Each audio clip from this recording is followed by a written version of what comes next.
अस्सलाम वालेकुम नाज़रीन, खबर की असल खबर के साथ समीर कुरैशी आपकी खिदमत में हाजिर है। काफ़ी अरसे से इतलात मिल रही थी कि पुलिस की वर्दी के अंदर लूटमार हो रही है, शहरियों को पकड़ के उनसे पैसे लिए जा रहे हैं और पुलिस का मोराल वैसे ही डाउन है स्ट्रीट क्राइम की वजह से, और मोराल डाउन हो रहा था। और ये वारदातें सबसे ज़्यादा हो रही थी साउथ जोन में, या आप कह लें कि हमारी डिवीज़न में हो रही थी, केमाड़ी के अंदर हो रही थी। और वहाँ पर जो भी साहिल समंदर पे जा रहा था, तफरी के लिए जा रहा था या फैक्ट्रियों में जा रहे थे, वहाँ करोला कार आती थी और उसमें से पुलिस एहलकार उतरते थे, कोई भी मुख्तलिफ हेले बहाने करके और लूट मार करके फरार हो जाते थे। अब आईजी साहब जो हैं, आईजी सिंध गुलाम नबी मेमन, उनकी नित नए तजुर्बे जो हैं वो सामने आते रहते हैं। उन्होंने एक तो ये बैंड लगा दिया कि अपर क्वालिफाइड जो होगा वही एसएचओ लगेगा। तो चलें ठीक है, वो जो नॉन अपर क्वालिफाइड थे, राजा खालिद सब इंस्पेक्टर जो थे पाक कॉलोनी के, उनको हटा के और एक एंटी स्ट्रीट क्राइम फोर्स जो है कैप्टन फैज़ान ने बनाई, जो कि एसपी केमाड़ी हैं, उन्होंने बनाई और अब वो बड़ी कामयाबी से काम कर रही है।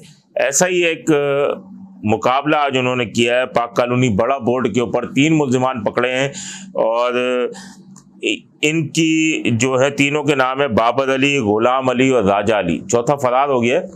ये पकड़े हैं। ये गुरो जो है, ये 4 रुकनी गुरो पुलिस की वर्दियों में वारदातें करता था। जो कार थी करोला, उस पर ब्लू नंबर प्लेट लगी हुई थी और उसके अलावा जाली नंबर प्लेट थी, पुलिस की वर्दियां थी, 9mm पिस्टल मिले उनसे और दीगर चीज़ें मिली हैं। बाबर अली के बारे में पता चला कि 16 मुकदमात उन पर दर्ज है, गुलाम अली पर 11, राजा अली पर 3। यह अंदरून सिंध समेत कराची में वारदातें करते थे और सुपर हाईवे, शारा फैसल, बलोच कॉलोनी से मोटरसाइकिलें, कारें छीन कर बलोचिस्तान में फरोख्त करते थे। ये तमाम चीज़ें, 6 मोटरसाइकिलें तो सिर्फ शारा फैसल की निकली हैं जहाँ मुकदमा दर्ज है। तो ये एक बहुत बड़ा काम किया है राजा खालिद ने। एंटी स्ट्रीट क्राइम फोर्स जो केमाड़ी डिवीज़न की बनाई गई है, उसमें बहुत बड़ा काम है राजा खालिद ने किया है कि ये मुल्जिमान पकड़े गए कि जो पुलिस का मोराल गिरा रहे थे। अब पुलिस के मोराल की बात की जाए तो एक बार फिर जो है, यही डकैती के अंदर मज़ाहमत पर कत्ल होना शुरू हो गया है। कोरंगी के अंदर हुआ, बाप को मार दिया बेटे के सामने। उसके बाद गुज़िश्ता रोज़ जो है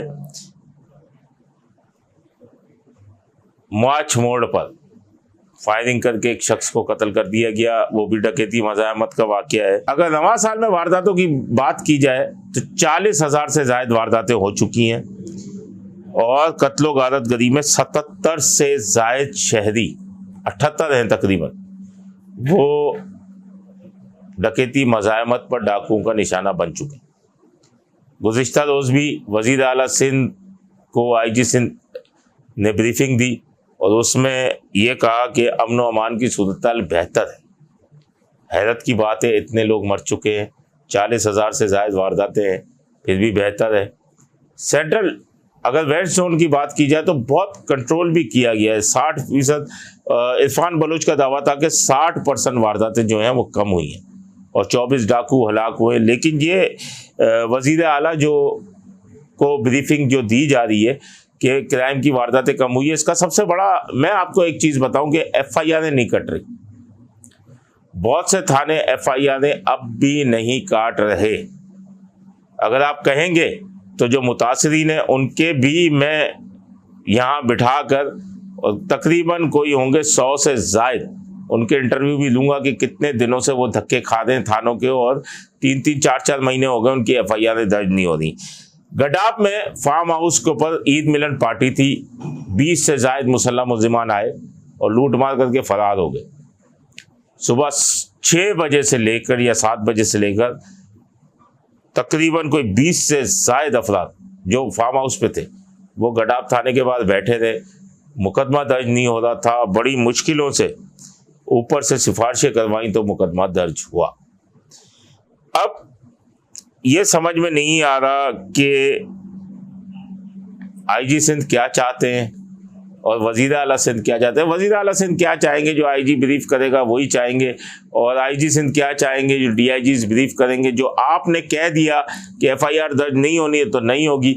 बात तमाम तर ये है, सूरत हाल इस किस्म की है कि ये सियासी मामलात इतने बढ़ चुके हैं कि आईजी सिंध अब क्या कराची के मामलात भी देखेंगे, सिंध के मामलात देखें।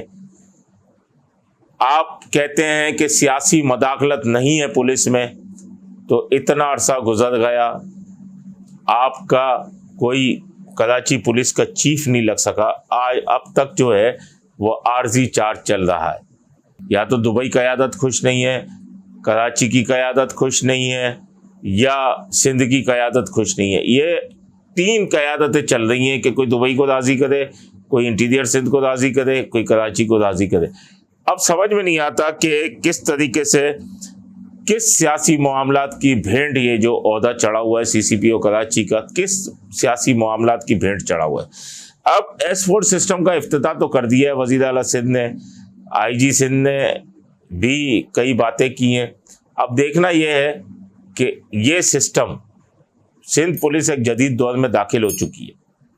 अब ये सिस्टम कितना कारआमद साबित होता है, क्योंकि सिर्फ ये सिस्टम ही नहीं, कैमरे आपकी चेहरे की शनाख्त करेंगे, नंबर प्लेट्स की शनाख्त करेंगे, सिर्फ यही करेंगे।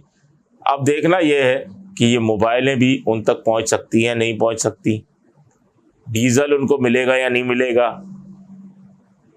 तो ये तो आप देखेंगे कि ये सिस्टम कितना कारआमद साबित होता है। सेफ सिटी प्रोजेक्ट भी इसके साथ साथ चल रहा है। तो अब देखना यह है कि क्या इस चीज़ में, वारदातों में कितना फ़र्क आएगा। अपने होस्ट समीर कुरैशी को इजाज़त दीजिए। अल्लाह निगहबान। Z110 न्यूज़, खबर की असल खबर।